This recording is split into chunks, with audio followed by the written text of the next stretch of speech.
xiisad dagaal oo u dhaxaysa maamulada Puntland iyo Somaliland ayaa saaka ka taagan deegaanka Tukaraq ee gobolka Sool. Guuleed Cumar Xasan ayaa warkan mar kale faahfaahinaya. xiisadan ayaa saaka si weyn looga dareemaya agagaarka deegaanka Tukaraq ee gobolka Sool iyadoo la sheegayo in laga baqdin qabo dagaal halkaas ku dhaxmara ciidamo ka tirsan kuwa maamulka Puntland iyo Somaliland. xiisadan saaka taagan ayaa timid kadib markii maalmihii aanu ka soo gudubnay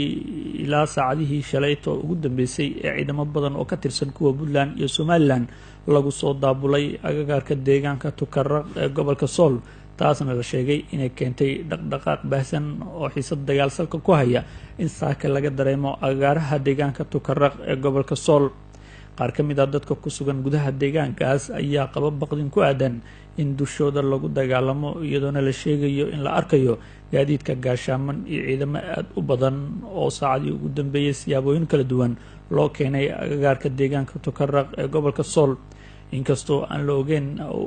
inkastoo aan la saadaali karin dagaalkaasi iyo dib inuu uga qarxi doono deegaanka, ayaa haddana mas-uuliyiinta maamulka Puntland maalmihii ugu dambeeyay waxa ay hawada marinayeen erayo xanaf ku dheehan oo ku aadan dagaal mar kale dib uga qarxa deegaanka, iyadoona la ogaa in Puntland ay diyaarisay ciidamo aad u badan warbaahintana usoo bandhigtay, kuwaas oo ay sheegeen inay ugu talagaleen inay dib u xoreeyaan qeybo ka mid ah gobolka Sool oo Puntland sheegayso in si xooga ay ku haysato maamulka Somaliland.